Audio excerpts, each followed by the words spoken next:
Capítulo 1. Los orígenes de Anaxímenes. Al empezar esta historia, no estamos en una biblioteca ni en una escuela de filosofía. Estamos en una ciudad ruidosa, levantada junto al mar, en la costa occidental de Asia Menor. Se llama Mileto. En algún punto de esa ciudad, hacia el año 590 antes de nuestra era, nace un niño al que sus padres deciden llamar Anaxímenes. Las fuentes antiguas son secas. Dan un nombre, una ciudad y un intervalo de años. Lo demás hay que reconstruirlo con cuidado, apoyándose en lo que sabemos de Mileto y de la vida de la élite milesia. El padre se llama Eurístrato, pertenece con mucha probabilidad a la clase comerciante acomodada. Una capa social que se ha enriquecido con el tráfico marítimo, las colonias y las caravanas que llegan desde el interior de Anatolia. Ese dato, el de familia acomodada, explica por qué el niño podrá dedicar años a aprender poesía, música o cálculo, sin verse obligado desde muy pronto a descargar sacos en el muelle o a remar en una trirreme. Eurístrato forma parte de una generación que ha visto despegar a su ciudad. Mileto se ha convertido en un nodo comercial con más de 60 colonias repartidas, sobre todo por la región del Ponto Eusino, el Mar Negro. El nombre Anaxímenes tampoco es neutral. En griego suena a poder y a mando, algo así como el que domina con fuerza o el que gobierna firmemente. Dar a un hijo ese nombre indica expectativas. La familia imagina un hombre que contará en los asuntos de la ciudad, ya sea en la política, en el comercio o en la vida religiosa. Fuera de la casa, el mundo tampoco es pequeño. Mileto, a finales del siglo VII y comienzos del VI a.C., vive su apogeo. La ciudad se extiende en varias terrazas suaves hacia el mar, en la desembocadura del río Meandro. Tiene nada menos que 4 puertos naturales, conectados con distintos brazos del tráfico marítimo del Egeo y del Mediterráneo oriental. En los muelles se ven cascos de barcos de muy distinto tipo, naves jonias de casco ancho, embarcaciones fenicias, más estilizadas, con velas y remos, barcos que suben desde Egipto, cargados de lino, papiro y quizá alguna pieza de bronce finamente trabajada. Por tierra, las caravanas llegan desde el interior de Anatolia, animales cargados, carros y hombres cansados que traen perfumes, metales o tejidos. Todo eso pasa delante de los ojos de los milesios, día tras día. En ese escenario, la infancia de Anaxímenes transcurre entre sonidos y lenguas distintas. Las fuentes hablan de que las calles de Mileto eran un hervidero cosmopolita donde se escuchaban decenas de idiomas. Políticamente, Mileto está bajo la órbita del reino de Lidia. No es una ocupación directa al estilo moderno, sino una relación de dependencia que mezcla tributos, pactos y un margen razonable de autonomía interna. Los acuerdos con el poder lidio dan estabilidad a la región y al mismo tiempo recuerdan a todos que por encima de la ciudad hay reinos más grandes. En la casa de Eurístrato se habla de puertos, de colonias, de precios, pero también de reyes, de alianzas y de batallas lejanas. La ciudad, vista desde el niño, se organiza en espacios que pronto aprende a distinguir. Está el puerto, donde el ruido nunca se apaga del todo. Está el ágora, la plaza central, donde se compra y se vende, donde se discute o donde se toman decisiones. Están los templos, con sus columnas, sus altares y sus procesiones. Y están las murallas, que marcan un límite claro entre la ciudad y el exterior. Todo eso compone el escenario donde Anaxímenes dará sus primeros pasos. No sabemos en qué barrio concreto vivía la familia de Eurístrato. Hay lagunas en las fuentes sobre la vida privada del filósofo. Lo verosímil, dado su estatus económico, es que la casa se situara en una zona relativamente elevada, algo apartada de la humedad constante del muelle, pero lo bastante cerca como para que el puerto no desapareciera nunca del oído. Desde pequeño Anaxímenes aprende a asociar el exterior con una mezcla de promesa y riesgo. Cada barco nuevo significa oportunidades de negocio, noticias frescas o historias de viajes. Pero también significa incertidumbre. El mar trae riqueza, pero también puede traer enemigos. Esa experiencia cotidiana de una ciudad abierta y vulnerable a la vez forma su percepción del mundo mucho antes de que se asome a un texto de filosofía. La Mileto de su infancia está llena de puntos de contacto con otros pueblos. Comerciantes fenicios traen técnicas de navegación avanzadas. Hombres llegados de Egipto hablan de pirámides, de la inundación anual del Nilo y de formas antiguas de medir las tierras. Viajeros que han estado en Babilonia cuentan cómo allí se observan los movimientos de los astros con una precisión que impresiona a los griegos. Los milesios escuchan, comparan, imitan, adaptan. Anaxímenes crece en esa mezcla. Lo que para nosotros es intercambio cultural, para él son conversaciones de adultos, rumores y trozos de relatos que se le quedan pegados a la memoria. Hacia los 7 años, la vida del niño entra en un nuevo ritmo. Comienza de forma más clara su educación. Las fuentes describen el programa clásico de la aristocracia griega. Memorización de los poemas homéricos, música, gimnasia, aritmética básica y quizá los primeros pasos en la geometría. La memorización de Homero es algo serio. En esos versos se concentra la idea que los griegos tienen de la valentía, la lealtad, la justicia, la gloria y el fracaso. Los niños aprenden a recitar escenas enteras de la Ilíada o la Odisea. A fuerza de repetir, las fórmulas homéricas se fijan en la boca y en el oído. El joven Anaxímenes incorpora esas palabras como parte de su lenguaje habitual.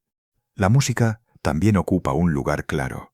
La armonía musical vale como modelo de equilibrio interior. En los entrenamientos de gimnasia, el cuerpo se acostumbra a la disciplina.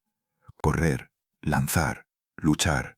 En Mileto, como en otras polis, la formación del ciudadano pasa por el cuerpo casi tanto como por la palabra y la mente. El gimnasio no es solo un sitio donde se ejercita el cuerpo, es un espacio donde hombres de distintas edades conversan, discuten y transmiten ideas. Junto a esto, el niño se acerca a las primeras nociones de aritmética, cuentas que tienen que ver con la vida real, sumas y restas de mercancías, proporciones sencillas y repartos de bienes. La geometría entra por la puerta de la práctica. Medir campos, calcular superficies para el reparto de tierras o entender la forma de una parcela. En una ciudad que vive del comercio y de la fundación de colonias, estas destrezas tienen un valor inmediato. La Mileto del siglo VI tiene algo especial, la posibilidad de contacto directo con tradiciones intelectuales orientales. Lo dicen las fuentes con bastante claridad. Eso significa que Anaxímenes, incluso antes de entrar en un círculo filosófico, oye hablar de tablas astronómicas babilónicas, de técnicas egipcias para medir el tiempo y el espacio, o de relatos míticos persas. Tal vez no entiende los detalles, pero entiende que hay gente en otros lugares que también mira el cielo con atención. En paralelo, se va consolidando una geografía íntima. Hay caminos que se repiten, de la casa al puerto, de la casa al gimnasio, del gimnasio a algún santuario. Uno de los lugares sagrados que marcan la vida religiosa milesia es el santuario de Apolo en Dídima. Queda a unos 20 kilómetros. Es probable que incluso de niño, Anaxímenes oiga hablar del oráculo, de las procesiones y de la vía sagrada que une Mileto con el santuario. La ciudad se sabe ligada a ese lugar, casi como si fuera una prolongación de sí misma. En la casa de Eurístrato, la religión y la vida práctica se entremezclan sin conflicto aparente. Se hacen sacrificios, se participa en fiestas y se acude a procesiones. Al mismo tiempo se organizan negocios, se calculan riesgos o se habla de tipos de cambio. Ese ambiente normaliza la idea de que se puede honrar a los dioses y a la vez observar el mundo con cierta frialdad. Las historias que oye sobre el mar y el cielo están llenas de dioses. Los adultos le cuentan que Poseidón agita las aguas, que los vientos tienen nombres y carácter y que Zeus lanza rayos desde lo alto. Al mismo tiempo, Anaxímenes ve que los pescadores miran el color del agua, la forma de las nubes o la dirección del viento, y que toman decisiones muy prácticas a partir de esas observaciones. La misma realidad se vive en dos registros, uno mítico y otro pragmático. Las fuentes insisten en que sabemos muy poco de la vida emocional concreta de Anaxímenes. No hay cartas, no hay diarios. Lo que podemos reconstruir se apoya en patrones generales de la cultura milesia y en la lógica de su filosofía posterior. No parece descabellado pensar que este niño, expuesto a un mundo de diversidad cultural, fuera desarrollando una sensibilidad particular hacia lo que todas esas cosas tienen en común. Cuando cae la noche, las calles se vacían poco a poco y el cielo se llena de puntos de luz. En una ciudad que todavía no conoce la iluminación artificial intensa, las estrellas se ven con una claridad que hoy cuesta imaginar. Para muchos ciudadanos, esas luces forman figuras asociadas a mitos. Para algunos, empiezan a convertirse también en objetos de cálculo. En la vida de Anaxímenes, Las dos cosas coexistirán. Entre los 10 y los 15 años, el niño ha fijado ya varias rutinas. Estudia, recita, canta, se ejercita, escucha negociaciones de su padre, sigue chismes del puerto y participa en fiestas de la ciudad. Nada de eso se convierte todavía en teoría. Es solo una forma de estar en el mundo, una forma de estar que años después reconoceremos como el punto de partida de su filosofía. Por ahora, Anaxímenes es un muchacho de Mileto con un nombre ambicioso, un padre comerciante y una ciudad entera como escuela. Capítulo 2. Bajo la sombra del maestro. Anaxímenes ha dejado atrás la pura infancia. Sigue viviendo en la misma ciudad, oyendo los mismos gritos en el puerto y las mismas discusiones en el ágora. Pero algo cambia. Lo empiezan a llevar a otros lugares y a otras conversaciones. No es solo un muchacho de buena familia. Se ha ganado fama de tener memoria rápida, oído fino para los versos y una atención poco común para lo que le rodea. En una ciudad como Mileto, eso llama la atención de quienes buscan compañeros de trabajo intelectual. En algún momento alrededor del año 575 a.C., ese talento discreto encuentra un foco. Anaxímenes entra en el círculo de Anaximandro. Las fuentes antiguas presentan a Anaximandro como discípulo y sucesor de Tales, el primer gran nombre de la escuela milesia. Es un hombre ya maduro, conocido en Mileto por varias cosas. Ha escrito un tratado sobre la naturaleza, ha diseñado instrumentos para marcar las horas del día y, según testimonios posteriores, ha dibujado un mapa del mundo. En ese entorno aparece el joven Anaxímenes. Llega como lo que los griegos llaman un etairos, un compañero, alguien que participa en la vida del maestro, que escucha, pero también pregunta y debate. Las diferencias de edad y experiencia son claras sin necesidad de subrayarlas. Anaximandro dirige, decide y delimita. Anaxímenes observa, recoge y guarda en la memoria cada idea. El lugar de encuentro no es una escuela en el sentido moderno. No hay edificio oficial con horarios ni aulas numeradas. El círculo milesio se mueve por la ciudad, el gimnasio, la casa de Anaximandro, o quizá una habitación donde se guardan tablillas, instrumentos de medición y mapas. En cada uno de esos espacios se mezclan actividades, se conversa, se trazan líneas en la arena, se miran las estrellas o se corrigen esquemas. El maestro es conocido como discípulo de Tales.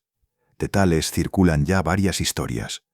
Que predijo un eclipse, que midió la altura de las pirámides por la sombra y que afirmó que el agua es el principio de todas las cosas. El joven ha oído su nombre en boca de adultos mucho antes de conocer a Anaximandro. Ahora ve al hombre que recoge ese legado y le ha dado un giro aún más audaz. Ha propuesto que el origen de todo es algo que llama apeiron, lo indefinido, lo ilimitado. Las primeras jornadas en el círculo milesio tienen algo de iniciación silenciosa. Anaxímenes asiste a escenas que más tarde recordará como fundamentales. Anaximandro inclinado sobre una superficie donde se perfila un mapa del mundo conocido, líneas que marcan el contorno de mares y tierras, un punto que representa a Mileto como centro parcial de ese dibujo. Es la primera vez que el muchacho ve el planeta reducido a una figura que se puede abarcar con la mirada. Anaximandro le explica por qué un mapa importa. Permite situar rutas, comprender distancias y anticipar viajes. Permite pensar el mundo como un conjunto ordenado. El joven Anaxímenes ve que el maestro no se conforma con relatos. Necesita esquemas. Esa costumbre de dibujar para entender se le grabará como costumbre propia. En otras ocasiones, el trabajo gira en torno a un palo clavado en el suelo, el gnomon, un simple poste cuya sombra se desplaza a lo largo del día. Anaximandro y sus compañeros lo usan para marcar el mediodía, para seguir el avance de las estaciones y para relacionar los movimientos del sol con el paso del tiempo.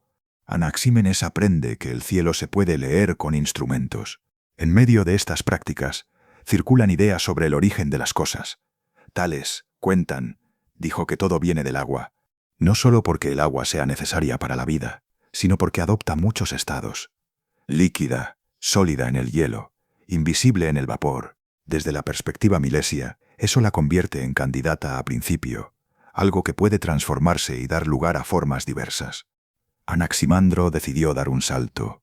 Propuso que el principio de todo no es un elemento concreto, sino el apeiron, un algo sin límites, sin forma definida, eterno, del que se desprenden los contrarios que forman el mundo. caliente y frío, húmedo y seco, ligero y pesado. Para un joven como Anaxímenes, esa propuesta tiene algo fascinante. Habla de una fuente inagotable, más grande que cualquier cosa que se vea. En las conversaciones del círculo, el apeirón aparece una y otra vez. Sirve para explicar por qué el mundo no se agota, por qué después de destrucciones y cambios sigue habiendo algo que permanece. Anaxímenes escucha, ve la elegancia de la idea, siente también una leve incomodidad que todavía no sabe formular. Le cuesta imaginar algo que no tenga rasgos o que no se parezca a ningún fenómeno que él conozca. El ambiente en el círculo milesio empuja a que esas incomodidades se conviertan en preguntas. Aquí no se castiga al que duda, se espera que quien está cerca del maestro, si tiene objeciones, las diga con respeto. En ese entorno, el joven aprende una forma de mirar que ya no abandonará. La filosofía se le revela como una mezcla de tres cosas: herencia, observación y corrección. Hereda las ideas de Tales y Anaximandro. Observa el mundo con instrumentos, con el cuerpo y con los ojos. Corrige o afina lo heredado a la luz de lo observado. Esa dinámica sencilla sostiene años de trabajo. Las noches milesias, lejos de la iluminación eléctrica actual, son un campo perfecto para la observación astronómica. El grupo sale fuera de la ciudad o sube a una parte alta de las murallas y mira hacia arriba. Reconocen constelaciones que llevan nombres legados por la tradición mítica. Pero el foco ya no es solo narrativo. Anaximandro ha empezado a pensar en la Tierra como un cuerpo que flota en el espacio, sin apoyo debajo, rodeado de aire. Eso rompe imágenes antiguas. Anaxímenes, al escuchar y mirar, nota que las viejas historias se quedan cortas para explicar lo que ven. En la práctica diaria se acumulan tareas pequeñas. Alguien debe anotar la posición de una estrella respecto al horizonte en determinados momentos del año.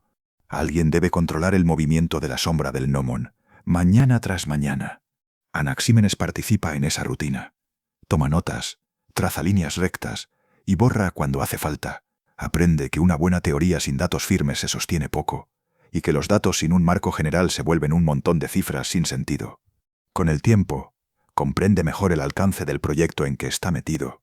Tales, Anaximandro, y ahora él mismo forman parte de algo que hoy se llama Escuela Milesia, un intento colectivo de explicar el mundo a partir de principios naturales, sin recurrir de entrada a genealogías de dioses, ni a relatos de voluntades divinas cambiantes. No es que renuncien a los dioses en su vida cotidiana, los siguen honrando en fiestas y sacrificios. Simplemente, cuando se sientan a pensar el origen de las cosas, prueban otro camino. Las doctrinas concretas pesan de manera distinta. El agua de Tales aparece como un punto de partida valiente y sencillo.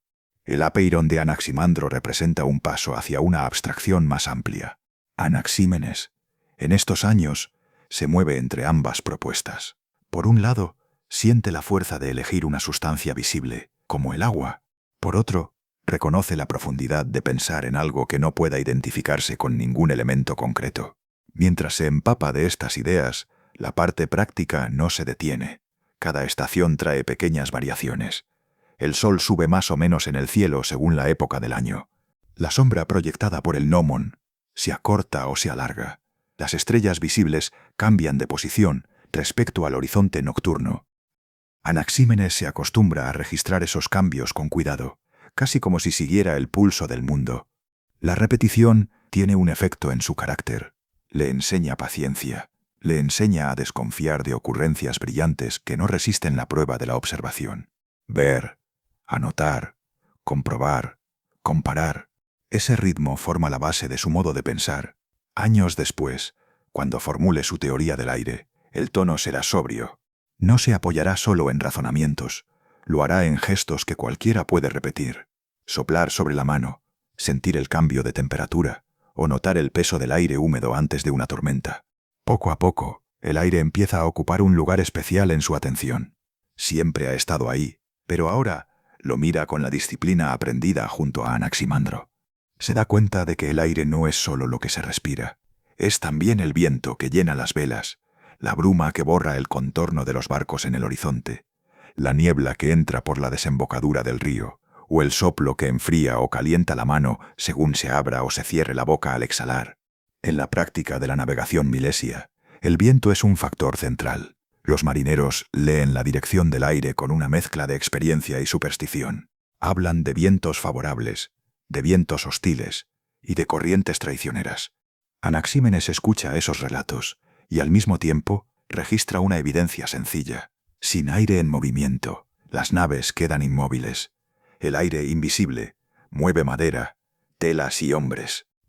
En los días en que el calor aprieta y el aire parece no moverse, la sensación en el cuerpo es distinta. El joven la reconoce. El mismo elemento puede sentirse ligero o pesado, fresco o sofocante. En la escuela, esta experiencia cotidiana se transforma en pregunta. Si el agua puede estar líquida, sólida o evaporarse, ¿en cuántos modos distintos puede presentarse el aire? Estas reflexiones empiezan a delinear un interés claro. Sus experiencias físicas con el aire se convierten en pequeños experimentos. Respira hondo después de ejercitarse y nota cómo los pulmones se llenan y vacían. Sopla con fuerza y siente el impacto del aire en la palma. Se cubre del viento frío que llega del norte en ciertas épocas del año. En el puerto, ve cómo una ráfaga repentina puede empujar con violencia las velas y cambiar el rumbo de una embarcación. Cada una de esas escenas deja una marca. Con el paso de los años, la presencia del aire se hace cada vez más evidente en sus conversaciones interiores. Sigue respetando la prioridad de las doctrinas de Tales y Anaximandro, pero se acostumbra a usar el vocabulario aprendido para pensar en este elemento que lo rodea por todas partes. Empieza a sospechar que el aire puede desempeñar un papel más central del que hasta entonces se le ha concedido. Hacia el año 560 a.C., Anaxímenes ha consolidado su lugar en el círculo. Ya no es solo el joven que ayuda y escucha. Empieza a ser el compañero cuyas observaciones se tienen en cuenta. No ha formulado todavía una teoría propia del todo, pero está en ese punto en el que las piezas empiezan a organizarse bajo una nueva mirada. El aire ya no es solo ambiente. Está pidiendo sitio en el corazón del sistema que ha heredado. Anaxímenes empieza a escuchar esa insistencia con el mismo cuidado con que lleva años estudiando el mundo. Capítulo 3. De Creso a Ciro. El mundo cambia. El aire se organiza.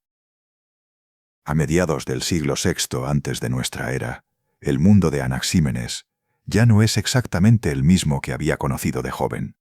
La ciudad sigue en su sitio, apoyada en las terrazas que miran al mar, con los 4 puertos activos y el río Meandro detrás, pero el clima político se vuelve más denso. Al norte y al este se mueven fuerzas que superan de largo el tamaño de una polis jonia. Durante años, el rey Creso de Lidia ha sido la gran figura de la región. Su capital, Sardes, domina Asia Menor Occidental, y su riqueza se convierte en leyenda incluso para griegos que nunca han estado allí. Los textos recuerdan su fama de hombre casi inagotablemente rico, tan rico como Creso. También cuentan cómo extendió su dominio sobre las ciudades jonias de la costa, incluidas las cercanas a Mileto. Creso no gobierna Mileto como una ciudad persa posterior. No es un sátrapa que controle cada detalle. Las relaciones de hegemonía, tributos, acuerdos y colaboración militar ocasional. Heródoto cuenta que los lidios habían ido sometiendo poco a poco a las ciudades jonias de la costa, aunque el estatus concreto de cada una pudo variar. Para un milesio como Anaxímenes, eso significa vivir algo que se parece a la autonomía, pero con un techo claro. Mientras Creso consolida su posición, al este empieza a crecer otra figura, Ciro II, rey de los persas. Primero un monarca regional más, pronto un conquistador que absorbe el reino de los medos y reorganiza el mapa. En pocos años, las noticias que llegan a Mileto hablan de ciudades sometidas, de reyes derrotados y de ejércitos que se desplazan a gran escala. El círculo milesio no vive al margen. Las conversaciones sobre eclipses, sombras y mapas tienen ahora ruido de fondo. En el ágora se habla de alianzas, de si conviene alinearse con Creso o mantener distancia. Los comerciantes se preguntan qué pasará con las rutas si Persia controla la meseta de Anatolia. En las casas de los ciudadanos influyentes, la palabra Ciro aparece cada vez más a menudo en las conversaciones casuales. Es en este momento cuando Anaxímenes entra en lo que podríamos llamar su edad plena. Ya ha pasado la juventud de aprendiz, ha pasado años trabajando con Anaximandro, midiendo sombras y discutiendo sobre el apeiron. Alrededor de los años 560 a 550 a.C., se encuentra en un punto en el que la experiencia acumulada empieza a pedir una toma de posición propia. Lleva años conviviendo con 2 grandes propuestas, el agua como principio en Tales y el apeiron indefinido en Anaximandro. Ambas le han enseñado a pensar en un origen único de todas las cosas. Ambas le han mostrado que el mundo puede explicarse sin recurrir de entrada a genealogías de dioses. Pero ahora, con más años y más datos, empieza a notar dónde le aprietan. El agua tiene a su favor la cercanía a la experiencia. Todos saben lo que es el agua. La ven en ríos, en fuentes y en la lluvia. Cambia de estado, pasa a vapor o hielo. Como idea de principio, esa capacidad de transformación resulta atractiva. Pero Anaxímenes percibe que el agua está demasiado localizada. Es una parte concreta del mundo, muy rica, pero no parece abarcar todo lo que ve. El apeiron de Anaximandro, en cambio, se sitúa en el extremo opuesto. Es ilimitado, indeterminado y eterno. No se deja identificar con ningún elemento visible. Esa vaguedad le da fuerza filosófica. Permite pensar en un fondo que nunca se agota, capaz de generar todos los contrarios. Pero pasado el deslumbramiento inicial, a Anaxímenes le pesa que el apeiron casi no se pueda imaginar. Cuesta relacionarlo con lo que los sentidos ofrecen. Lo que se mueve en su interior es la sensación de que necesita un principio que pueda estar, de algún modo, entre esos dos extremos. Suficientemente concreto para enlazar con la experiencia y suficientemente amplio para funcionar como origen de todo. El círculo milesio le ofrece el contexto necesario para que sus intuiciones no se queden en impresión vaga. El método que aprendió con Anaximandro sigue vigente. Tomar datos, medir, comparar. A la vez, el peso del legado se hace notar. Cada nueva idea que se le ocurre debe ser discutida frente a una tradición que ya incluye dos nombres grandes. No hay constancia de una ruptura personal con Anaximandro. Las fuentes presentan la relación como la de discípulo y maestro, con continuidad doctrinal, aunque también con diferencias de fondo. La crisis de Anaxímenes se trata de una exigencia interna de precisión. Siente que no basta con decir que todo viene de algo indefinido. Quiere saber por qué el mundo tiene estas formas y no otras, o qué procesos concretos transforman una materia en otra. En ese contexto de tensión intelectual aparece la decisión que marcará su nombre: proponer que el principio de todas las cosas es el aire. El mismo elemento que respira, que siente sobre la piel, que mueve las velas de los barcos y las nubes sobre el mar.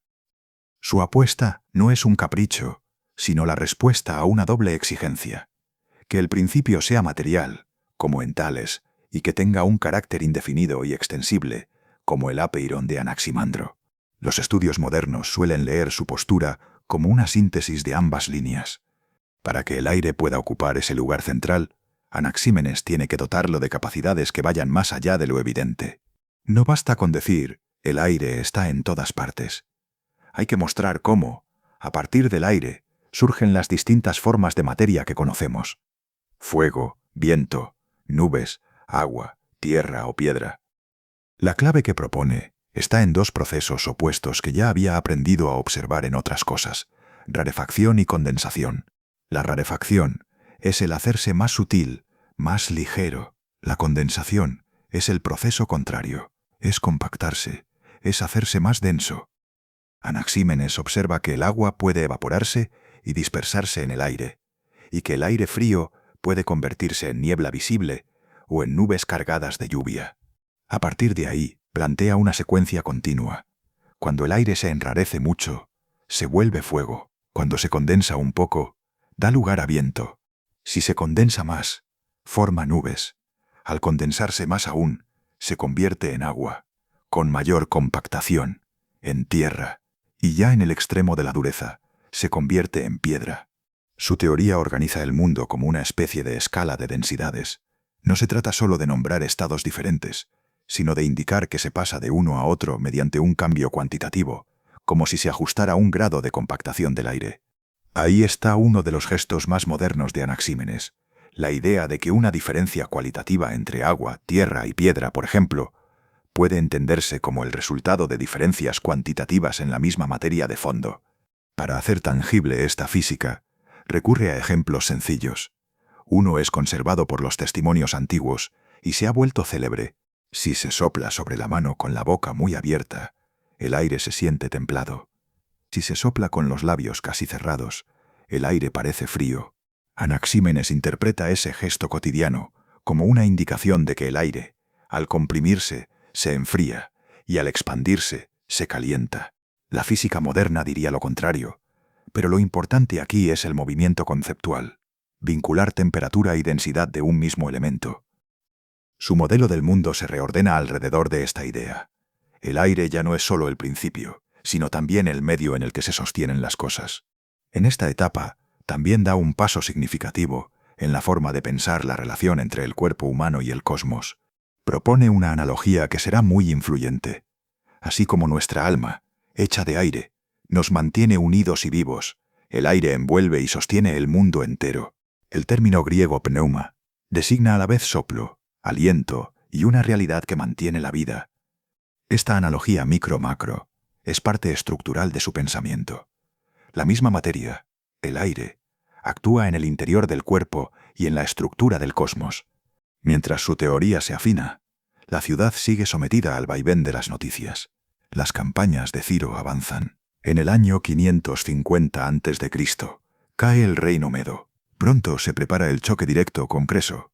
Las fuentes antiguas sitúan la derrota del rey Lidio hacia el año 546 a.C., en la batalla de Timbra y el posterior asedio de Sardes, aunque los detalles cronológicos exactos han sido discutidos por la historiografía moderna.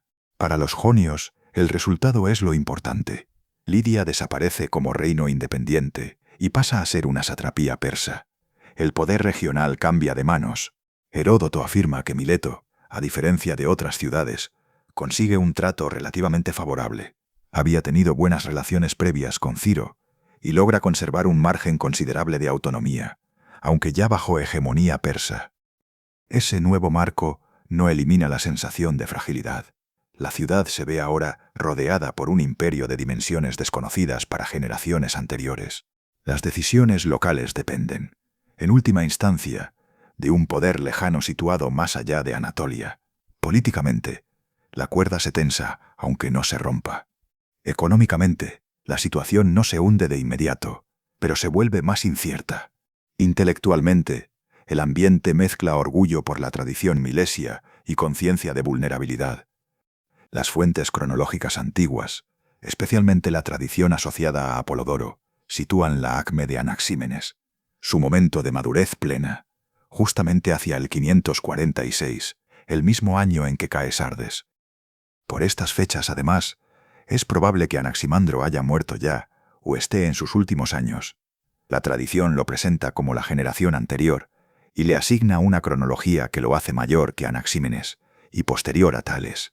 Eso deja al autor del aire en una posición nueva. Ya no es solo el discípulo agudo, sino la figura central viva de la escuela milesia. En medio de ese movimiento, su teoría del aire queda fijada. No consta que escriba todavía el tratado completo que la sistematizará, pero los rasgos esenciales están ya en su sitio, alrededor del 546 a.C.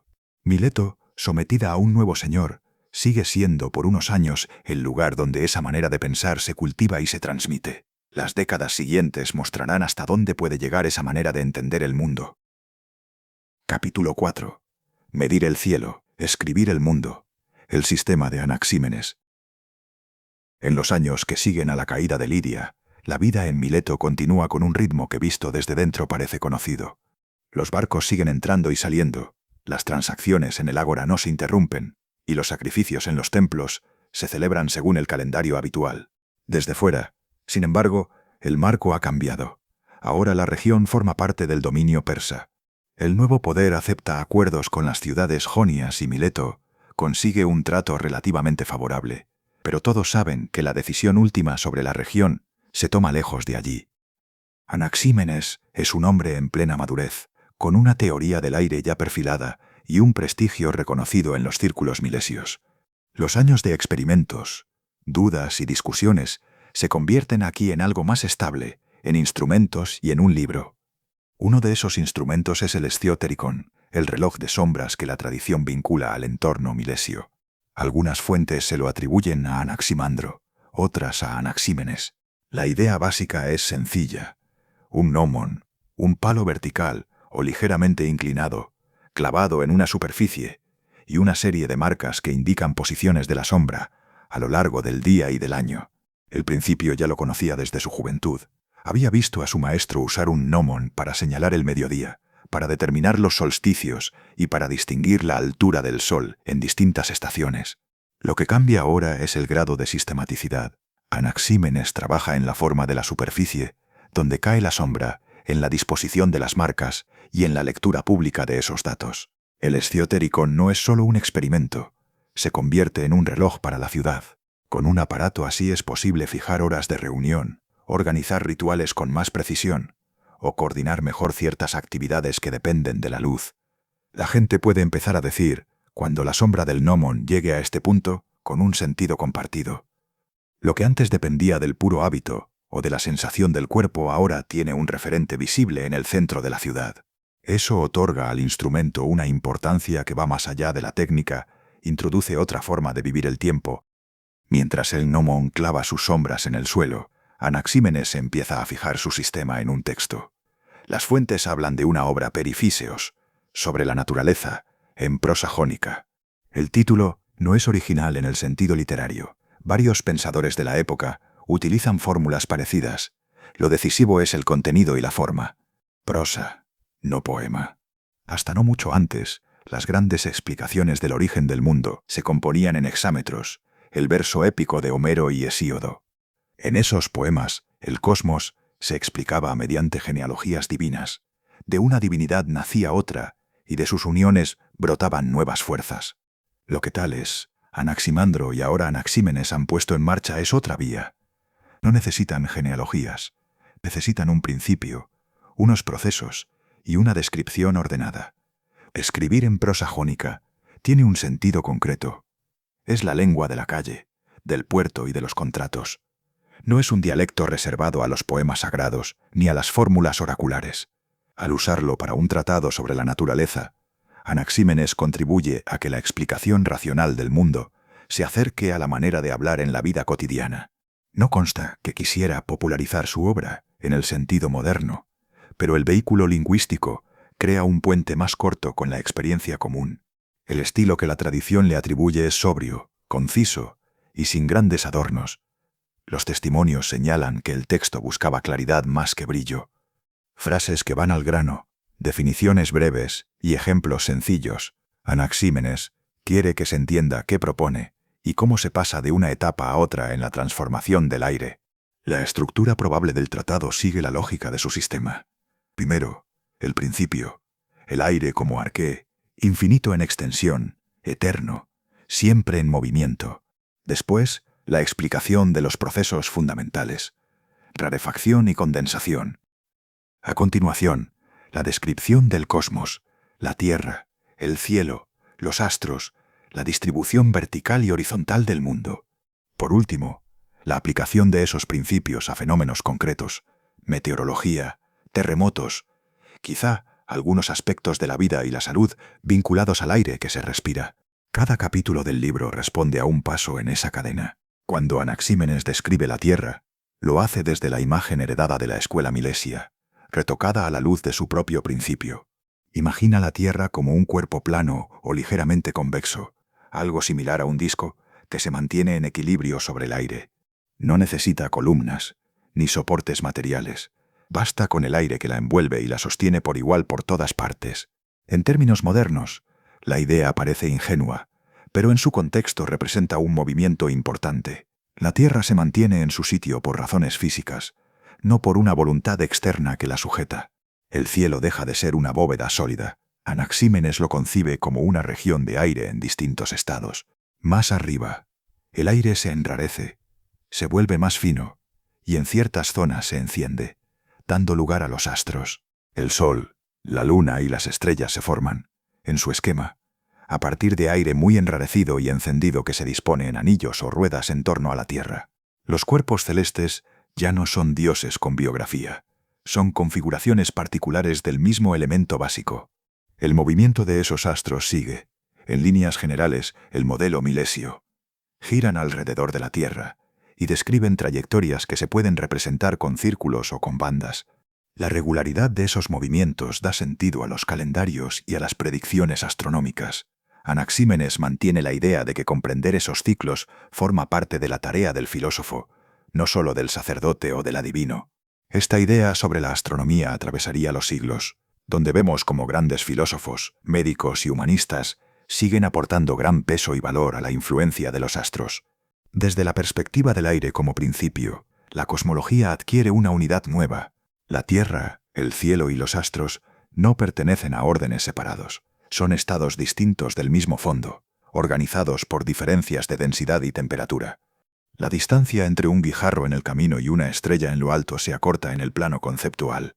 Ambos se explican por el comportamiento del aire.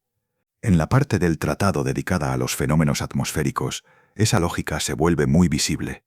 Anaxímenes expone que las nubes se forman por condensación de aire húmedo. Cuando esa condensación se intensifica, el resultado es la lluvia. Si la condensación y el enfriamiento son más bruscos, el agua cae como granizo. Si el proceso tiene lugar a temperaturas más bajas y de forma específica, el producto es la nieve. Cada tipo de precipitación responde a un grado y modo de compactación del aire que cargaba humedad. Los vientos se entienden como masas de aire en movimiento. No se trata de espíritus personales que deciden soplar, sino de desplazamientos generados por diferencias de temperatura y densidad en la atmósfera.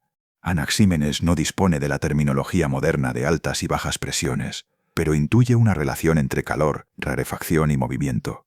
El aire caliente tiende a expandirse y a ascender, mientras que el aire más frío tiende a descender y ocupar otros espacios. Esas variaciones sostienen la idea de corrientes que recorren el espacio en torno a la Tierra. Los relámpagos y truenos reciben también una explicación física. En la línea Milesia, Anaxímenes propone que se producen cuando nubes cargadas se separan o chocan entre sí, produciendo un estallido de aire y fuego. El relámpago sería el resultado visible de esa fricción, y el trueno, el sonido asociado a la ruptura brusca de la masa de aire y nubes. Hay variantes en los testimonios sobre estos detalles, pero el núcleo se mantiene. Detrás del fenómeno está el comportamiento del aire, no el gesto de una deidad irritada. En el caso de los terremotos, su explicación recurre al comportamiento combinado del aire y la humedad en el suelo. La tierra, al secarse o al llenarse de agua en exceso, se agrieta, se asienta de modo desigual, y el aire que circula por esas cavidades puede desencadenar sacudidas. No hay conocimiento tectónico, pero sí una intuición de que la estabilidad del terreno depende de condiciones materiales variables, y que el aire participa en ese equilibrio. Hasta aquí, la física y la cosmología. Falta una pieza central de su sistema: el vínculo entre el aire y el alma. Anaxímenes sostiene que el alma humana está hecha de aire. El término que se usa, psique, se cruza con la noción de pneuma, soplo. Cuando una persona respira, el aire entra en el cuerpo y lo mantiene unido. Mientras ese proceso de intercambio sigue activo, el cuerpo vive, pero cuando cesa, la cohesión se pierde y el cuerpo se descompone. El aire, por tanto, no es solo entorno, es el componente sutil que sostiene la vida individual. A partir de aquí, propone la analogía que define el corazón espiritual de su pensamiento. Del mismo modo que el aire que respiramos mantiene unido y organizado nuestro cuerpo, el aire que rodea el mundo mantiene unido y organizado el cosmos. Un mismo principio, el aire, actúa en dos escalas: en la pequeña, dentro del pecho de cada ser vivo, y en la grande, alrededor de la Tierra, en el cielo, y en las regiones donde se forman los astros y se generan los vientos. Esa analogía microcosmos-macrocosmos no se formula como una metáfora poética, sino como una indicación estructural. Si el alma es aire, y el mundo se compone de aire, entonces la distancia entre lo humano y lo cósmico se reduce. Comprender el comportamiento del aire en los fenómenos meteorológicos ayuda a comprender, por extensión, algo de la vida. En esta etapa de su vida, Anaxímenes se mueve entre estos dos planos con naturalidad. Narra en su tratado cómo las nubes se cargan de agua, cómo las estrellas se forman en el aire encendido, cómo el sol recorre su camino diario, y sin separarse de ese registro, afirma que el alma tiene la misma materia de fondo. No hay ruptura entre físico y anímico. El aire crea una continuidad. Alrededor del año 535 a.C., su sistema está en pleno uso. El Estiotericon marca las horas en la ciudad. El tratado sobre la naturaleza circula en copias que tal vez pasan de mano en el círculo milesio y en otras ciudades jonias. Las explicaciones meteorológicas Se comentan entre quienes intentan entender por qué un invierno resulta más duro que otro, o por qué los vientos cambian de modo llamativo cierta temporada. Lo que ese hombre ha fijado en su tratado va a resonar durante generaciones, en otras ciudades y en otros pensadores, que heredarán la idea de que el mundo se deja explicar a partir de un principio material y de procesos observables. Capítulo 5. El último aire de Mileto. Vejez, muerte y destino de su legado. En los primeros años del siglo V a.C., cuando el calendario se acerca a la 63ª Olimpiada, Anaxímenes es ya un hombre mayor. Las fuentes fijan su muerte entre el año 528 y el 525, en esa franja de 4 años que los cronógrafos antiguos usaban como unidad de medida. Para entonces ha visto pasar varias generaciones de políticos, comerciantes y marineros. Ha conocido una Mileto bajo la sombra de Lidia, ha sido testigo del ascenso persa y ha vivido la reorganización de la ciudad dentro de un imperio que manda desde muy lejos. Su cuerpo ya no lo acompaña como antes. Las caminatas hacia las alturas de la ciudad se hacen menos frecuentes, y las visitas al puerto se espaciaron antes de que él mismo lo notara. Sigue mirando el cielo, busca con la vista la posición del sol en distintos momentos del día. Comprueba, aunque ya no anote todo, cómo cambia la altura del astro con el paso de las estaciones. Siente la dirección del viento cuando sale al patio. Reconoce si la humedad del aire anuncia lluvia. Todo eso forma parte de una rutina que mantiene su vínculo con el mundo que estudió durante décadas.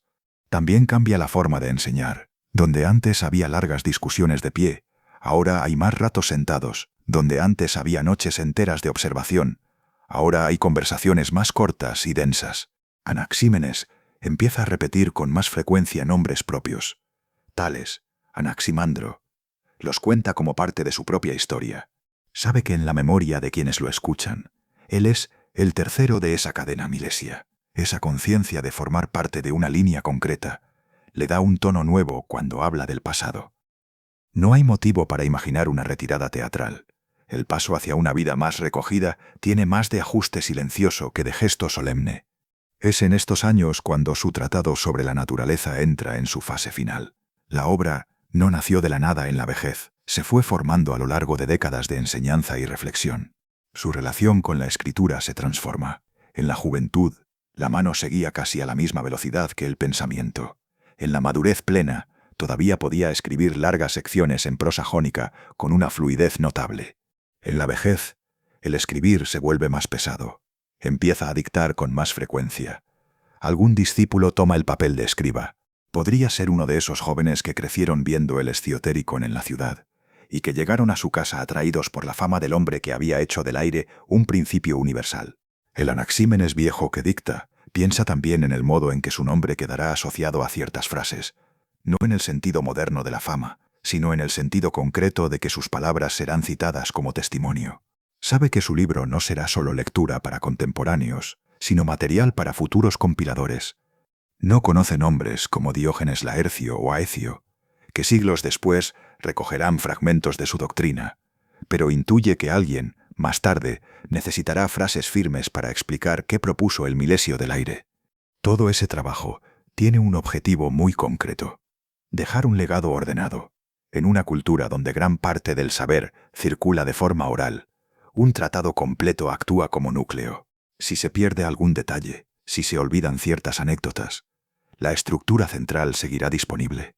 Anaxímenes quiere que cuando él falte, no dependa solo de la memoria de quienes lo conocieron. Quiere que haya un texto que pueda viajar sin él.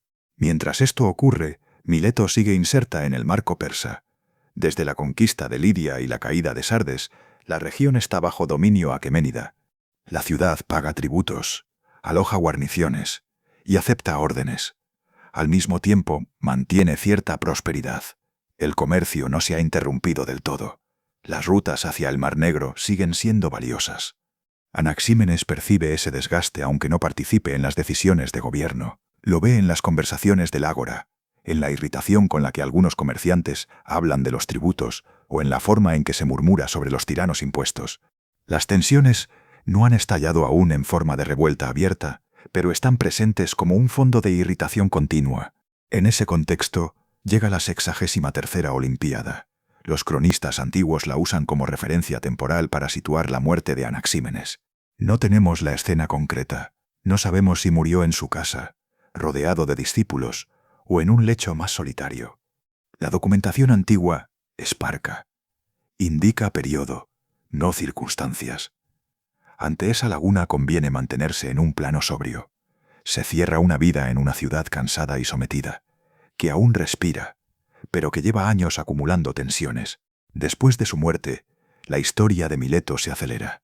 Las tensiones que él vio crecer en forma de descontento latente acaban desembocando en la revuelta jonia. Hacia el año 499 a.C., bajo el liderazgo de Aristágoras, la ciudad se levanta junto con otras polis de la costa contra el dominio persa. Heródoto cuenta cómo, tras el fracaso de una expedición a Naxos, Aristágoras teme perder el favor persa y decide instigar un levantamiento general. La revuelta se prolonga varios años, con fases de avance y retroceso. En un momento clave, los jonios, con apoyo de Atenas y Eretria, marchan sobre Sardes y prenden fuego a la ciudad, gesto simbólico de desafío a Persia. La respuesta persa se organiza con calma pero con contundencia. Campañas por tierra y por mar van recuperando poco a poco las ciudades sublevadas. El desenlace para Mileto llega en el año 494. La flota jonia se concentra en la isla de Lade, cerca de la ciudad, para enfrentar a la armada persa. La batalla termina en derrota, por deserciones y desorden interno. Heródoto y otros testimonios cuentan que tras esa derrota, Mileto es sitiada, tomada, destruida en gran parte y su población deportada o reubicada. Arqueológicamente, los estudios modernos confirman que el paisaje urbano sufrió una devastación importante en esos años, seguida de una reconstrucción posterior bajo nuevos parámetros. La megaciudad milesia que había sostenido a Tales, Anaximandro y Anaxímenes deja de existir tal y como la habían conocido. Sobrevive un nombre y un emplazamiento, pero el tejido social se rehace con otros protagonistas y otras condiciones. Anaxímenes ya no está para ver esa caída. Su filosofía, sin embargo, viaja. En los siglos siguientes, otros pensadores presocráticos seguirán la línea de buscar principios materiales. El fuego en Heráclito, las raíces en Empédocles, o los átomos en Leucipo y Demócrito. La idea de que el mundo se articula a partir de elementos y procesos medibles se ha vuelto parte del aire intelectual griego. Y en ese momento, la figura de Anaxímenes ocupa un lugar claro, el que hizo del aire, invisible y omnipresente, la materia primera, y del cuerpo humano, un espejo del cosmos. Su tratado sobre la naturaleza no se conserva. Lo conocemos solo a través de testimonios fragmentarios en compilaciones posteriores. Soxógrafos como Aecio, comentarios de autores como Simplicio y referencias en Diógenes Laercio. Las frases que nos llegan son pocas, pero suficientes para reconstruir la estructura esencial de su pensamiento.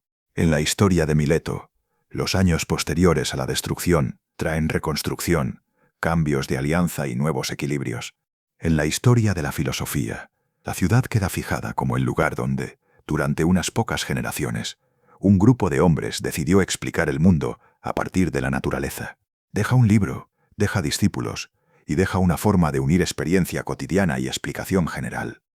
Después, otros se ocuparán de rescatar su nombre, de citarlo, de discutirlo y de colocarlo en genealogías de escuelas.